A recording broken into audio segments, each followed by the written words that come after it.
नमस्कार, मी राखी शेळके. तुम्ही पाहताय तुमचा फेवरेट शो ढाणठडाण. आज फ्रेंडशिप डे आणि तुम्हा सर्वांना हॅपी फ्रेंडशिप डे. आई, वडील, भाऊ, बहीण, आयुष्यात ही सगळी नाती आपल्याला जन्माने मिळतात.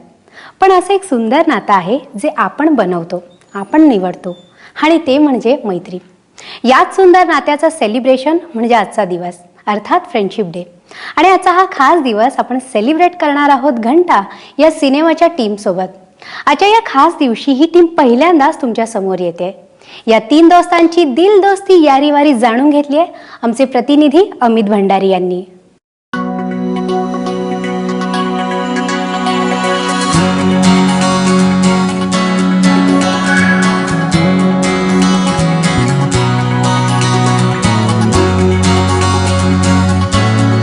मस्त पाऊस पडतोय आणि वातावरण खूप छान आहे. अशा सिच्युएशनमध्ये एक गरमागरम चहा झालाच पाहिजे. दादा 4 चहा द्या ना. 4 चहा.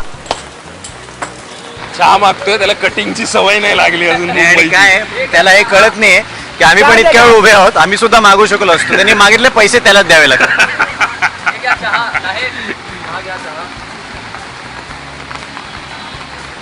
खरं तर नाक्यावरच्या कटिंगला एक वेगळी मजा आहे. आणि अशात जर मित्र असतील, पाऊस असेल आणि तुमच्यासारखे धतिंग करणारे मित्र असतील,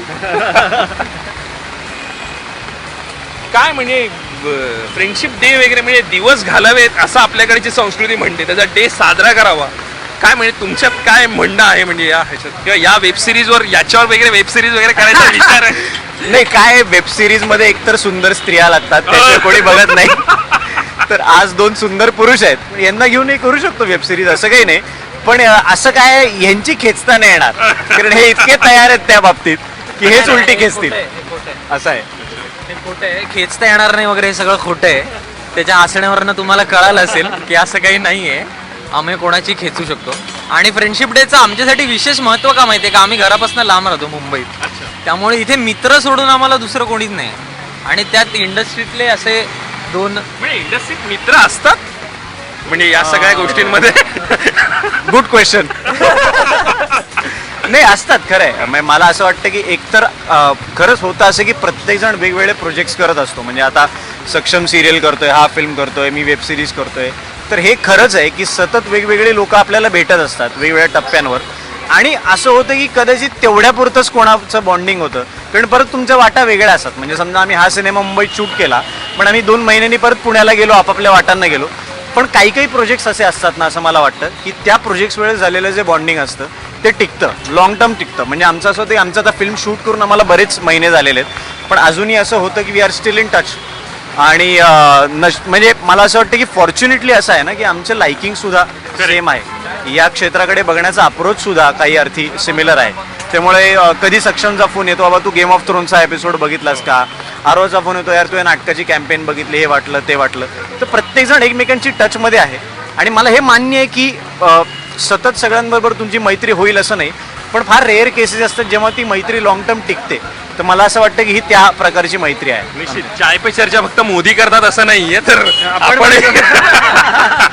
आणि अजून एक ह्याच्यामध्ये एक गोष्ट अशी आहे की आम्ही एकाच एरियामध्ये राहतो. सो कधी शूटिंग लवकर संपलं तर भेटण्याचा आम्ही खूप प्रयत्न करतो. म्हणजे वरती फिल्म सिटी पॉईंटवरती फिरायला जाणं वगैरे अशा गोष्टी पण आम्ही बऱ्याचदा करतो. त्यामुळे जवळ राहण्याचा हा अजून एक प्लस पॉईंट पण आहे. आणि हा मला वाटतं हा एफर्ट घ्यावा लागतो. हा तिघांपैकी एकानी किंवा दोघांनी किंवा तिघांनी घेतला तर चांगलाच आहे, पण हा एफर्ट घ्यावा लागतो. पण असं होणारच आहे की प्रत्येकजण वेगवेगळ्या कामांमध्ये बिझी असणार आहे, घंटा कोणाला वेळ नसणार आहे.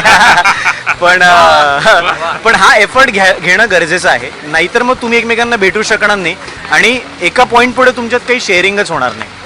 पण शेअरिंग किती अर्थाने महत्त्वाचं वाटतंय आजच्या घडीला. आणि जसं आपण व्हॉट्सॲपमध्ये कप्प्याकप्प्यांमध्ये जगत असतो तसं आपल्या आयुष्यामध्ये आलंय. तर असं शेअरिंग हे व्हर्च्युअल असणं आणि किती प्रत्यक्षात असणं गरजेचं वाटतं? नाही, व्हॉट्सॲप, फेसबुक वगैरे सोशल मीडिया सगळं ठीक आहे, पण पर्सनली भेटून किंवा तो जो फिजिकल प्रेझेन्स असतो ना, त्याला तुम्ही नाही कधीच रिप्लेस करू शकणार. त्यात जे शेअरिंग होतं किंवा त्यात जे बॉन्डिंग होतं व्हॉट्सॲपवरनं होतं सगळं ठीक आहे, पण भेटल्यानंतर ज्या गप्पा होतात, भेटल्यानंतर जे बॉन्डिंग होतं, त्याला काही मला नाही वाटत की कधीच कोणी रिप्लेस करू शकेल. खरं सांगू का, मला ना मला व्हर्च्युअल मैत्रीबद्दल सुद्धा काही त्यात गैर आहे असं मला ॲब्सल्युटली वाटत नाही. म्हणजे पूर्वी असं होतं की लोकांची प्रेम टिकायची 2-2, 3-3 वर्ष. माणसं वेगळ्या गावी गेली तरी लोक पत्र लिहायची, किंवा मैत्रीसुद्धा अशी होती की माणसं लांब बसायची तरी टिकायची. पण मग ठीक आहे ना, मला असं वाटतं की इन टच राहणं महत्त्वाचं. आणि काही मैत्री अशी असते ना की सतत तुम्हाला त्या माणसाला भेटायची गरज नसते, म्हणजे भेटलंच पाहिजे असं नाही. एक अश्योरन्स असतो दोघांकडनं की काही झालं तरी आपल्यातली मैत्री टिकणार आहे. त्यामुळे आपल्याकडे एक समाजात असं आहे ना की आजकाल व्हॉट्सअपवर बोलतात, फेसबुकवर बोलतात. माझं म्हणणं आहे, बोलू दे की काय प्रॉब्लेम आहे, त्यात सुद्धा शेअरिंग होतच ना.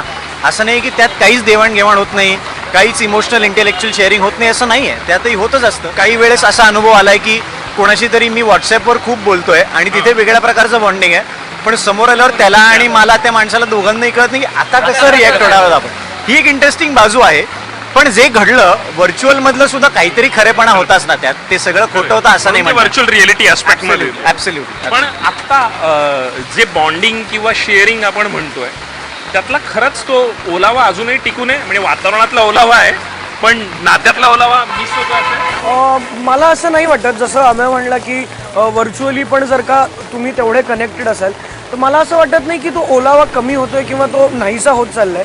जरी लोक असं म्हणतात की आता इंटरनेट आणि ह्या सगळ्या गोष्टींमुळे खूप जवळ आलोय, पण कुठेतरी पर्सनल रिलेशन्स मिसिंग होत चालली आहेत किंवा काय होत चाललं.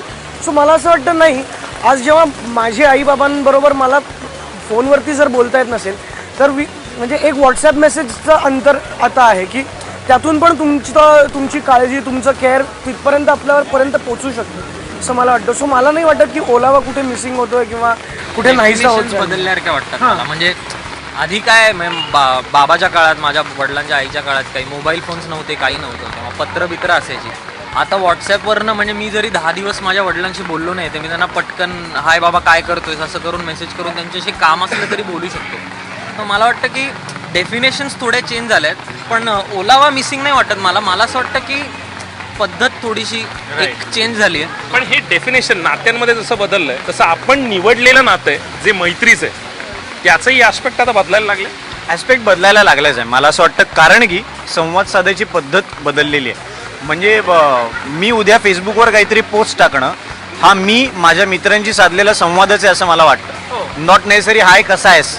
संवादाची व्याख्या बदलली आहे, ती जास्त मोठी झाली. खाली जाऊन शीळ मारून समोरच्याला बोलवणं हे आता गेलंय. ऍब्सोल्युटली. आपण असा इमोटिकॉन हाताचा पाठवणं किंवा असं पाठवणं हा सुद्धा संवादाचा आहे असं वाटतं मला. सो संवादाची व्याख्या बदलली आहे आणि ती आपण सगळ्यांनी ऍक्सेप्ट केलीच पाहिजे. तुझा आणि जर निपुणने अशा पद्धतीचा मैत्रीमधला जर कोण आहे हा मला नाही माहिती. नाही माहित सोकोल्ड मित्र वगैरे ओ तो नवीन ऍक्टर का? Okay okay. तो दिग्दर्शकही आहे. ज्यांनी तू सुरुवात केली होतीस खेचणं वगैरे, ते आता कसं खोटं त्यांनी स्वतःच पण या सगळ्यातली गंमत म्हणजे जर आज निपुणला तुला एखादी गोष्ट सांगायची तर ते बिटवीन द लाईन्स डोळ्यांमधल्या शेअरिंग मध्ये असेल, कारण ते आम्हाला तुझ्या वेब सिरीज मध्येही कळतं, नुसतं एका लुकवर कळत असतं. पण आज जर ते नातं अधोरेखित करायचं असेल तर त्या सगळ्या गोष्टींना तू कशा पद्धतीने कॉइन करशील? ती मला वाटतं ती वेगळीच नाती असतात. म्हणजे आता होतं असं ना, मगाशी मी म्हणलं तसं सतत कामही करत असतो आपण आणि सतत बॉन्डिंग होत असतं वेगवेगळ्या लोकांबरोबर, सतत मैत्री होत असते. पण ॲक्च्युली असं असतं ना, काही मित्र आपले जे आपल्या पेटाऱ्यातले असतात, काही राखीव मित्र असतात की जे खूप पूर्वीपासून आहेत आणि ते इनसाइड आउट तुम्हाला ओळखत असतात. इतकं की एखादी घटना घडली तर तुम्ही कसे रिॲक्ट होणार आहात, त्यावर तुम्ही काय बोलणार आहात हे तेच आधी बोलतात. किंवा बऱ्याच वेळा असं होतं की आपण एकत्रच बोललं जातं. ती मैत्री वेगळीच आहे, कारण ते मित्र आपल्याला तेव्हापासून ओळखत असतात जेव्हापासून ॲक्च्युली आपण कोणीच काहीच म्हणजे अजून कोणी काही नाहीच आहे तरी जे 50,000 व्ह्यूज मिळायचे आधीपासून जे मित्र असतात ना ते मित्र तसं तुझ्या आयुष्यातलं कोण आहे आणि खास गप्पा यांच्याबरोबर शेअर करतोय का? म्हणजे काय नॉट नेसेसरी फ्रेंडशिप डे म्हणून मित्रच म्हणायला पाहिजेस, मैत्रीणही चालू शकते. नाही, मित्र मैत्रिणी दोन्ही माझे पण असे आम्ही म्हणाला तसे असे असतात काही मित्र की ज्यांच्याबरोबरच्या हसण्यावरून मला कळत आहे डोळ्यासमोरून फ्लॅशेस वेगळे जातात. मैत्रिणी पण आहेत ना, असं कशाला खोटं कशाला बोलायचं, मैत्रिणी पण आहेत. आज हरवळ तू डिक्लेअर कर असं मला वाटतं. पुढच्या वेळेस अरे तोपर्यंत मधले काही डे आहेत व्हॅलेंटाईन डे पर्यंत यायचे फ्रेंडशिप डे आहे, व्हॅलेंटाईन्स डे नाहीये, त्यामुळे आपण व्हॅलेंटाईन डेच्या दिवशी ते डिक्लेअर वगैरे करतो. एनिवेज, पण माझंही असाच आम्ही तिघही एका थिएटर बॅकग्राऊंडमधून येतो. तर मलाही जसा आम्याचा एक ग्रुप होता नाटकाचा, ज्यातनं निपुण आणि गंधार त्याचे मित्र, तसेच माझेही पुण्याला काही मित्र आहेत ज्यांच्याबरोबर माझं कमालीचं ट्युनिंग आहे. आणि फोन करा नका करू, 6 महिन्यांनी भेटूही नका, तरी सुद्धा एक खात्री असते आणि तितकं ट्युनिंग असतं की हा माझ्याबरोबर आहे. आणि तुम्ही आम्ही म्हणाला तसं की त्यांच्याबरोबर असताना तुम्हाला फार बोलण्याची गरज पडत नाही, आपोआप सगळ्या गोष्टी अशा छान म्हणजे कॉन्व्हर्सेशन होत जातं, गोष्टी होत जातात. तर तसं माझे जे आपण जे म्हणू की खूप चांगले जे मित्र आहेत ते ह्या फील्डमधलेच नाही आहेत मुळात. म्हणजे माझ्या काही शाळेतले फ्रेंड्स आहेत, काही कॉलेजमध्ये झालेले फ्रेंड्स आहेत. सो आमचा एक 8-9 मुलांचा ग्रुप आहे. आणि मला आमच्याबद्दलचं सगळ्यात आवडणारी गोष्ट म्हणजे सगळे ऑलरेडी वेगवेगळ्या काहीतरी गोष्टी करत आहेत. आणि त्यामुळे जेव्हा आम्ही भेटतो तेव्हा प्रत्येकजण आपापल्या गोष्टी सांगत असतात. So we equally respect each other. आणि ते एक वेगळं शेअरिंग आणि ते एक वेगळं बॉन्डिंग आहे असं मला वाटतं. आणि एका फील्डमध्ये नसल्याचं मला असं वाटतं की तो एक प्लस पॉईंट खूप जास्त आहे. हे मला कन्फ्युज करायचं आहे की हे खरं आहे की काही मित्र असे असतात ज्यांना तुम्ही किती गॅपने भेटलात तरी, पण असं जर होतं ना आपले सगळेच जवळचे मित्र भेटलेत आणि आपण त्या प्रसंगी नाही होत, तर जो त्रास होतो ना तो फार वाईट असतो असं मला वाटतं. मग अशासाठी मला वाटतं किंवा फ्रेंडशिप डे वगैरे असावेत. पण याच्यातला सगळ्यात घंटा असं ज्या मित्राला म्हणावं, किंवा आता त्याला एकतर वेगळ्या अर्थाने घंटा या शब्दाला वेगवेगळे अर्थ आहेत, राईट, तर त्यातला घंटा म्हणावा किंवा यार छोड देणे यार किंवा अशा आशयाचं घंटा असेल, किंवा तो घंटा फॅक्टर असणारा मित्र कोण तुमच्या आयुष्यातला? माझ्यासाठी घंटा फॅक्टर म्हणजे अलार्म बेल वाजवणारा मित्र आहे. आणि तो माझ्यासाठी डेफिनेटली निपुण धर्माधिकारी आहे. म्हणजे ते जे मित्र असतात ना, मी डोळ्याला पट्टी लावली आणि मी पुढे चालतोय तर पुढे खड्डा आहे हे सांगणारे जे मित्र असतात, ती जी धोक्याची घंटा वाजवतो, तो माझ्या आयुष्यात निपुण आहे. आणि मला असं वाटतं की असे मित्र आपल्याला फार गरजेचे असतात आयुष्यात. आणि मला असंही वाटतं बऱ्याच वेळा की ती अशीही घंटा आहे की ती सतत आपल्याला दाखवत असते की बाबा आपल्याला हे करायचं आहे, आपल्याला इथे इथे पोचता होईल. कारण निपुण धर्माधिकारी असा मित्र आहे की त्याचं फोर्ब्सच्या लिस्टमध्ये वगैरे नाव आलंय, एशियामध्ये वगैरे. आता माझं मराठी मासिकांमध्येच नाव आलंय फक्त, त्याच्या पलीकडे माझी पोच नाहीये. त्यामुळे असं होतं ना का बाळ हे बघ ही घंटा इथे वाजते, तुला हे करता येईल. तर आपल्याला असं वाटतं ना आपला मित्र काहीतरी करतोय. आणि कायम मला एक गोष्ट प्रकर्षाने वाटते की इन्स्पिरेशन घ्यायला तुम्हाला डायरेक्ट चार्ली चॅप्लिनकडे बघायची गरज नाही आहे, तुम्हाला वुडी ॲलनकडे बघायची गरज नाही आहे. तुमच्या आजूबाजूलाच इतक्या गोष्टी घडत असतात. तर कायम मला तर वाटतं माझे कायम मित्रच मला इन्स्पायर करतात. ही जी इन्स्पिरेशनची घंटा वाजवतात ना आजूबाजूला, ते माझे मित्रच आहेत माझ्यासाठी. ट्रिगर पॉईंट खऱ्या अर्थाने खूप महत्त्वाचा. ॲब्सोल्युटली. माझ्यासाठी घंटा म्हणजे जो मित्र मला असं म्हणू शकतो, सो माझ्यासाठी ती घंटा हक्काची घंटा आहे. आणि माझे 2 मित्र आहेत ॲक्च्युली असे, एक मंदार गाडगिळी म्हणून आणि ऋषिकेश उत्पात म्हणून आहे. And we go back almost 8-9 years. तुझी मैत्रिणीचं नाव सांग ना. मी एक काम करतो, जिला बरं, तो बहुधा कास्टिंग काउचच्या काउचवरच सांगेल असं मला वाटतं. बोलो ना आम्ही, मला बोलो ना. साडी असेल तुझ्याकडे तू ये. साडी घालू नये गाऊ नाही चालेल. किंवा तिकडे मी माझ्या मैत्रिणीला घेऊन येईन. चालेल. एकटीला पाठवलंच तरी झालं. नाही म्हणजे या दोघांनी आज ठरवलंय. बरं, तो एकटीला पाठवायचा सल्ला देतोय, आहे विश्वास? नाही आम्हाला अजिबात आम्यावर विश्वास नाही, सक्षम एकटीला पाठव म्हणजे पिक करायला तो जाणार आहे. नाही. एनिवेज, माझ्यासाठी ती घंटा हक्काची आहे. आणि ते असे मित्र आहेत माझ्यासाठी की मला कधी म्हणजे मी त्यांच्याशी सगळं शेअर करू शकतो. आणि बॅकबोन म्हणायला हरकत नाही. म्हणजे बऱ्याचशा गोष्टी अशा असतात की ज्या तुम्ही तुमच्या आईवडिलांशी नाही डिस्कस करू शकत किंवा कराव्याशा वाटत नाहीत, किंवा असं वाटतं की अरे आईवडिलांशी बोलायच्या आधी कोणाशी तरी बोलू. तर मला असं वाटतं की तर ते 2 मित्र माझ्यासाठी हक्काचे, ज्यांना मी कधी ए घंटा असं म्हणू शकतो. तर ते 2 मित्र आहेत माझे आणि हक्काची घंटा आहे माझ्यासाठी. They are like my backbone. ही घंटा कशी वाजते? माझी घंटा माझे खरंच 8 मित्र आहेत, ते आम्ही इतके क्लोज होत की असं एकाचं कोणाचं नाव घेणं शक्य नाही आहे. सो अश्विन आहे, शिवराज आहे, सिद्धांत आहे, प्रशम आहे, कुणाल आहे, साहिल आहे, असे खूप मित्र आहेत, अनिश आहे, की जे आम्ही सगळे एकत्र सगळ्यांना बॅलन्स केला. म्हणजे लिस्ट ज्या पद्धतीने पॉलिटिकली करेक्ट. नाही, पण असं म्हणता येणार नाही. म्हणजे एक त्यातलं चूज नाही करता येणार, कारण एव्हरीबडी स्पेशल. पासून इंटरव्ह्यू देते ना, त्यामुळे त्याला सवय आहे. अनुभव आहे. त्याच्या दिसण्यावर जाऊ नका, सक्षमलाही मैत्रिणी आहेत आणि आम्हाला आमच्यापेक्षा सगळ्यात जास्त मैत्रिणी आहेत. त्यामुळे माझ्या मैत्रिणी सगळ्यांनी वेब सिरीज मध्ये पाहिलेल्याच आहेत. कोण कोण आहेत? पण शिक्षणाच्या आईचा गोच्या वेळेला त्याने काही व्हॅनिटीमध्ये शेअर केलेल्या काही गोष्टी आहेत किंवा मैत्रिणीबद्दल वगैरे नाही चालू शकतोस. मला अजूनही आठवत आहे. असं काय करतोस? असं काही नाहीये. मी तेव्हा जरा भोळा बाबडा मुलगा होतो. शिंका पटकन शिंका सत्य वाटावं यासाठी. आणि आता नुकतंच मिसरूड फुटलंय. आता ते त्या सिरियल साठी करावं लागतं. त्यामुळे हे खरं आहे की काय तो ऍक्च्युली लहानपणापासून हे सगळं करतोय ना, त्यामुळे त्याला व्यवस्थित माहिती आहे पॉलिटिकली कसं बोलायचं नाही. आम्हाला काय 1 वर्ष झालं इंटरव्ह्यूज वगैरे द्यायला सुरुवात करून, आणि आम्ही अजून यातच आहोत की आमचा इंटरव्ह्यू आहे. आणि तो सिरियल पण अशी करतोय लव्ह लग्न आणि लोचा. म्हणजे मला तो एक एक concept, वेगळा या फ्रेंडशिप डेला तुझं नक्की काय, लव आहे, लग्न आहे का लोचा आहे? नाही, सध्या लोचा चाललाय सगळा. लव्ह आणि लग्न खूप लांब आहे अजून. त्यामुळे आमचा 12 महिने घंटा, आमचा काही घंटा काही घडत नाही आमच्या आयुष्यात. पण या सगळ्यातली म्हणजे सगळ्यात जवळचं वाटतं आणि नातं निवडायला मिळावं असं मैत्रीचं म्हणतो आपण. त्या आजच्या या सगळ्या कंटेक्स्टमध्ये म्हणजे आपलं एक पर्सनल गप्पा असेल, जे वैयक्तिक नातं अत्यंत पर्सनल लेवलचं आपण शेअर करतो, पण त्यापेक्षाही मैत्री आजही जवळची वाटते का या सगळ्या केओटिक सिच्युएशनमध्ये? कारण मला तर असंही वाटतं ना, जसं म्हणतात ना, प्रेमाबाबत ते डेस्टिन्ड असतं. म्हणजे तुम्ही कोण तुम्हाला आयुष्यात मिळणार आहे तुमचा जोडीदार म्हणून, हे डेस्टिन्ड असतं. तसंच मला मैत्रीबद्दल सुद्धा वाटतं. मला फार रोमॅन्टिक कल्पना आहेत आयुष्याबद्दल, पण त्यातली ही एक आहे असं मला वाटतं. कारण असं का होतं की त्याच व्यक्तीला तुमचं आतलं सगळं कळत असतं, किंवा अशी बऱ्याचशा गोष्टी असतात ज्या तुम्हाला तुमच्या जोडीदाराला सुद्धा सांगता येतील, त्याच्याबरोबर शेअर करता येतील असं नाही. तर ते मित्र त्यासाठी असतात. त्यामुळे मला असं वाटतं मैत्रीचं नातं सुद्धा डेस्टिन्ड असं. तुम्हाला कोण कधी तुमचा कसा मित्र होणार आहे हे सुद्धा कुठेतरी लिहिलेलं असतं असं मला वाटतं. किसी न किसी के लिए काही ना काही. आणि एक कलाकार म्हणून पण मला असं वाटतं ना, इंडस्ट्रीच्या ह्याच्यामध्ये आज आम्ही घरापासून मी म्हटलं तसं लांब राहतो, त्या सगळ्या कॉन्टेक्स्टमध्ये अजूनच मित्रांचं महत्त्व मला असं वाटतं की जास्त पर्सनली मला वाटतं की खूपच वाढलं आहे माझ्यासाठी पर्सनली. कारण प्रचंड म्हणजे एकटं राहिल्याचं तर सगळ्या त्या इश्यूज त्याच्यामध्ये असतातच. सगळं स्वतः करणं, त्यात तुम्हाला कधी कधी रात्री अपरात्री काय इथे प्रॉब्लेम झाला, इथे राडा झाला, काही झालं वाटेल ते, किंवा आता इंडस्ट्रीत क्रिएटिव्हली कधी कधी बऱ्याच गोष्टी असतात.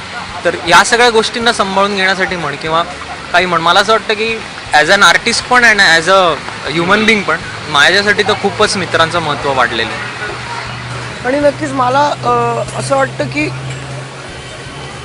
ती जी निवडक काही लोक असतात, they are there for you any time आणि एनीवेअर. म्हणजे तुम्हाला काही अडचण आली किंवा तुम्हाला काही छान त्यांना गोष्ट सांगायची असेल तर ते म्हणजे एक फोन कॉल हवे असतात. तुम्ही त्यांना सांगू शकता की अरे हे असं असं झालं, तर तिकडनं तुम्हाला ते सांगतात. काही प्रॉब्लेममध्ये अडकला असेल तर तिकडनं ॲडवाईस मिळतो किंवा काही एक सोल्युशन मिळतो. सो मला असं वाटतं की प्रत्येकालाच असे काही महत्त्वाची लोक त्यांच्या आयुष्यात असावी की जे त्यांना ते सपोर्ट पण करतील आणि वेळप्रसंगी त्यांना सल्ले पण देतील आणि ॲडवाईसही करतील ओव्हरऑल आयुष्याबद्दल आणि त्यांच्या वैयक्तिक आयुष्याबद्दल. मला सगळ्यात गंमत ह्याची वाटते ना की आपल्या आयुष्यात सगळ्या नात्यांमध्ये रोल कसे बदलत असतात ना, हे मला नेहमी असं आपण त्याच्याकडे त्रयस्थपणे बघितलं तर ते सगळ्यात मजेशीर वाटतं. म्हणजे असं होतं की आपल्याला नेहमी आपले कधी रागवणारे वडील असतील आपले, किंवा अभ्यास सांगणारे असतील, करिअरमध्ये काहीतरी हो असं सांगणारे, आम्हाला तर बरीच वर्ष सांगितलं असं सांगणारे आपले वडील असतील. पण तेच एखाद दिवशी आई गेली असेल गावाला आणि आपण दोघंच असू घरी, तर तो कसं नातं बदलतं, ते कसे आपले मित्र होतात. किंवा आपला सगळ्यात जवळचा मित्र असतो, आपल्याला आयुष्यात काहीतरी आपल्या दुःखद घटना घडली, आपण डाऊन आहोत, तर तो कसं आपल्या वडिलांसारखं आपल्याला शेल्टर करतो. ह्या रोल प्लेइंगमध्ये मला मजा वाटते. हे कसं काय होतं, त्यामुळे मला असं वाटतं ना की सिच्युएशनल आहे. त्यामुळे मैत्री ही डेस्टिन्डच असते असं मला या सगळ्यामुळे वाटतं. निश्चित. पण या सगळ्यात पुणेरी मित्र ही एक वेगळी कॉन्सेप्ट आहे का महाराष्ट्रात? पुण्याचे मित्र वेगळे, पुणेरी मित्र वेगळे, हे खरं आहे. हो, पुणेरी मित्र थोडे वेगळेच असतात. म्हणजे पुणेरी मित्र जर आपला मित्र दुःखात असेल तर कसं त्याचा जास्तीत जास्त अपमान करून त्याला हसवता येईल याच्याकडे कल असतो. मला वाटतं बाकीचे मुंबईतले मित्र वगैरे जाऊ दे ना, चल ना, होत राहतं, चल पुढची लोकल घेऊ असं. तुझा काय वेगळा एक्सपिरियन्स? नाही, हेच आहे की बरोबर आहे, अगदी बरोबर आहे. म्हणजे पुणेरी मित्र प्रचंड म्हणजे वेगळे असतात आणि मुंबईचे मला तर हे खूपच म्हणजे जाणवतं. अपमानाच्या वेगवेगळ्या वेगवेगळ्या क्लुप्त्या, वेगवेगळ्या पद्धती आणि प्रचंड वेगवेगळ्या एक आपलेपणा आहे. नाही, कधी कधी स्किल अशी असते काही काही. आता ती मला आमेवागमध्ये पण ती जाणवते कधी कधी, की आपल्याला असं वाटतं आपण जॅपनीज बागेत हिंडतोय, खूप हिंडतोय आपण, असं वाटतं ते आपल्या आजूबाजूला फुलं आहे, तो वास येतोय छान, पण ऍक्च्युली आपला अपमान होत असतो. ही जी काही स्किल आहे ना ही असते पुणेरी मित्रांमध्ये. Thank you thank you. आणि अजून एक बोलायचं होतं मगाशी ना, ऍक्च्युली माझी एक फॅन्टसी, हा जे म्हणाला ना की मित्र यांचं महत्त्व काय, त्याने माझी एक छोटीशी फॅन्टसी आहे. त्याचे अवॉर्ड फंक्शन बघायचो ना मी नेहमी, तर तिथे अवॉर्ड घेतल्यानंतर ना लोक म्हणायचे की I thank my family friends वगैरे. आणि बरेचदा काय होतं, लोक ना आपल्या स्पाऊसला हे करतात की special thanks to my wife वगैरे. तर मला नेहमी असं वाटायचं की ना आपल्या आयुष्यात असे ना 3-4 मित्र असले पाहिजेत ज्यांना कधीतरी जर आपल्याला अवॉर्ड मिळाला तर तिथे गेल्यानंतर त्यांचं कॉन्ट्रीब्युशन इतकं असलं पाहिजे की इथे पब्लिकली सगळ्यांच्या समोर मला त्यांचं नाव घेता येईल. सो मला असं वाटतं की अशी एक उगाचच माझी एक फॅन्टसी आहे मित्रांची. 3-4 स्पाऊसही चालतील. नाही रे बाबा, नाही नाही अशी नाही आहे. आणि मला असं वाटतं की जेव्हा आपण जेव्हा आपल्या मित्रांना फोन करतो की अरे काही प्रॉब्लेम झाला किंवा, तर मनातनं आपणही तेवढेच प्रिपेअर्ड असतो की ओके आता अपमान होणार आहे. तो काय अपमान होणार आहे हे आपल्याला तेव्हा कळत नसतं, पण ते बोलणं ऐकताना आपल्याला ते जाणवत असतं की आपला आता अपमान होणार आहे आणि नंतर आपल्याला एक सोल्युशन मिळणार आहे. त्यामुळे हे पण मनातनं आपण क्लिअर असतो असं मला वाटतं. हा प्रश्न शैलेश काळेला आमच्या डिरेक्टरला विचारायला हवा, कारण तो एकटा मुंबईचा दिग्दर्शक आणि त्याला हे 3ही पुण्याचे जे मित्र मिळालेत, तर त्याचं काय होत असेल सेटवर हे थोडंसं आपण त्याला त्याच्याकडून विचारायला खरं हवं. तर जाणून घेणार आहे. आणि पण ह्या सगळ्यामधला म्हणजे सिनेमा शूट करताना 3 वेगवेगळे प्रवाह, 3 वेगवेगळ्या गोष्टी एकत्र येणं, जेल होणं किंवा ऑनस्क्रीन कॅमेरा ऑन झाल्यानंतर असणारं ते बॉन्डिंग दाखवणं आणि असणं मुळात कशा अर्थानं ते त्या स्क्रिप्टला म्हणेल किंवा त्या कॅरेक्टरला म्हणेल ते एक ट्रिगर करतं किंवा एका वेगळ्या लेवलला घेऊन जातं. आणि मला असं वाटतं कॅमेरा ऑन झाल्यानंतर आमच्यात बॉन्डिंग आहे, आमच्यात मैत्री आहे हे दाखवणं आमचं काम आहे असं मला वाटतं. म्हणजे बऱ्याच वेळा असंही होतं की तुमची एखाद्या माणसाची तुमचं अजिबात पटत नसतं, पण कॅमेरा ऑन झाल्यावर त्याच माणसाबरोबर तुमची काहीतरी भयानक केमिस्ट्री असते. अशी उदाहरणं झाली. मी काय नावं घेणार नाही कोणाचीच आज.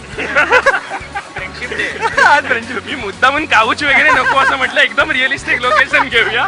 कारण ज्याला अमोल म्हणाला त्यानंतर म्हटलं नाही चहाची टपरी असं मी त्याला म्हटलं, तो म्हणाला हा छान लाविश करू वगैरे. म्हटलं काऊच नको, लोचा होतो. एखादं असं मनात नाही येतं ना सगळे ते. पण हेही खरं तितकंच खरं आहे की मला असं वाटतं की तुमच्यात ॲक्च्युअल ते बॉन्डिंग असेल ना तर तो बोनसच असतो. कारण बऱ्याच वेळा असं होतं ना की असा एखादा टेक असतो ना की जिथे सगळं ठरलंय पण डिरेक्टर कट नाही म्हणते, पण ॲक्च्युली अशी काहीतरी तुमच्यातनं ॲक्शन घडून जाते आणि त्याला समोरचा माणूस रिॲक्ट करतो. ते मला फार मजेशीर वाटतं की मी असं काहीतरी केल्यानंतर समोरचा माणूस कसा रिॲक्ट होईल याचा आपण अंदाज बांधतो आणि तो त्याच्या आसपास रिॲक्ट होतो ना, तर ते मला असं वाटतं त्यालाच बहुधा केमिस्ट्री किंवा बॉन्डिंग असं काहीतरी म्हणत असते. निश्चित. आणि त्या पद्धतीचं म्हणजे घंटामध्ये एकमेकांसमोर तुम्ही तिघं येत आहे, वेगवेगळ्या सिच्युएशन्स आहेत, त्यातलं घंटा म्हणण्याचे प्रकार वेगवेगळे आहेत. अशा वेळेला ही दोघं तुला कशा पद्धतीने वाटतं? बिंग त्या नात्यात आणखीन खुलले असाल, पण त्यावेळेला ते सिच्युएशन काय? खूप मजा आली. बऱ्याचदा कसं होतं ना की कोणी सिनियर ॲक्टर जर तुमच्याबरोबर असेल तर तुम्हाला जसे तुम्ही आहात तसं राहता येत नाही. तर मला वाटतं माझ्यासमोर तुला जे दडपण आहे ते नेहमी असतं. आता तुम्ही पाहिलं असेल की अमेय वाघ जसा अपमान करतो तो आपल्याला बागेतच फिरवायला घेऊन जातो. एनिवे कॉन्सेप्ट आवडली आहे मला. एनिवे पण मला वाटतं ना घंटाचं सगळ्यात मला वाटतं बॉन्डिंगच्या ह्यानी आमची सगळी टीमच यंग होती. म्हणजे it was not just about actors, सगळे डिरेक्टर्स वगैरे पण फार कोणी असं वयस्कर कोणी नव्हतं. त्यामुळे ना सेटवर जो माहोल असायचा ना तो यंगच होता. म्हणजे तो सगळी ती एनर्जीच यंग होती आणि त्यात आमची बॅकग्राऊंड आणि आम्ही एकमेकांना ओळखतो आधीपासून. I think that work for us आणि खूप मजा आली. म्हणजे आम्हाला तिघांनाही. नाही, आणि आता त्यात एक नवीन फॅक्टर, नितीन वैद्यसारखा यंग माणूस, व्हायब्रंट माणूस दशमी क्रिएशनला जॉईन झाला म्हटल्यावर आणखीन 4 चन लागले. नाही प्रश्नच नाही. मी तर खूप पॉझिटिव्ह आहे. त्यामुळे मला असं वाटतं की म्हणजे एखादा शॉट किंवा सीन जेव्हा शूट करून व्हायचा तेव्हा शैलेश किंवा आमचा सिद्धार्थ जो आमचा DOP होता, म्हणजे त्यांनी ही मेड शुअर की आम्ही ते बघावं. म्हणजे प्रत्येक शॉट तुम्ही बघा, तुम्हाला अजून काही करावंसं वाटतंय का, असं करावंसं वाटतंय का, असं करा. So we were all experimenting basically. आणि मला असं वाटतं की जे प्रोडक्ट तयार झालं आहे so it is an experiment as a whole, जे छान लोक क्रिएटिव्ह माणसं येऊन एकत्र केलं आहे आणि ते छान झालं आहे. So I am very positive about the film. खूप खूप शुभेच्छा तुम्हाला. कारण घंटामय शुभेच्छा असं म्हणता येत नाही, पण ही फिल्म त्याबाबत थोडी रिस्की आहे असं नाही म्हणताय. पण तुम्ही इतक्या आपलेपणाने आलात, शेअर केलं. कारण हे बॉन्ड असं आहे ना की ते एक्सप्लेन करण्याच्या पलीकडचे असतात आणि उगाचच फॉर्मली तो दिवस आहे म्हणून आपण या पद्धतीने बोलू वगैरे असं ठरवून ते क्लिशे काही होत नसतं. पण तुम्ही तो म्हणजे मला पहिल्यांदा असं वाटलेलं की ह्याच्यावर आता गेली 7-8 वर्ष तेच करतोय आपण, आणि काय वेगळं करणार आहे. आणि तुमचं विशेष अभिनंदन की तुम्ही आज चहाच्या टपरीवर आम्हाला घेऊन आलात आणि जिथे म्हणजे मैत्री ऍक्च्युली फुलते आणि मागे म्हणजे खरी, हा, म्हणजे गादी वगैरे असं सगळं जुळवून म्हणजे ठेवलं. असं होत नाही हे असं वगैरे काही होत नाही. इथे जसे मित्र असतात तसे असतात. सो अशा ठिकाणी आम्हाला तुम्ही बोलून आमचा आज इंटरव्ह्यू घेतलात, घंटा आमची ही फिल्म प्रमोट करण्याचा चान्स दिलात, त्याबद्दल तुमचं अभिनंदन. आणि आम्ही हसतोय, त्याला काहीतरी बोलायचं बोलून टाक. असं तू मनात ठेवू नकोस. नाही चालेल चालेल. तो व्हिज्युअलायझिंग मोडवर. सगळ्यांनी आपापल्या मित्रांना जॅपनीज बागेत फिरवून आणा फ्रेंडशिप डे निमित्त. सगळ्यांना फ्रेंडशिप डेच्या हार्दिक शुभेच्छा. घंटामय, घंटा दोस्तीची घंटा असं म्हणतात. Yes, happy friendship day. Wish you love cancer. Thank you. तर ढांटड्यांच्या या फ्रेंडशिप डे स्पेशल एपिसोडमध्ये आता इथेच थांबतोय. ही अनकट मुलाखत तुम्ही ABP माझाच्या वेबसाईटला पाहू शकता. बघत रहा ABP माझा.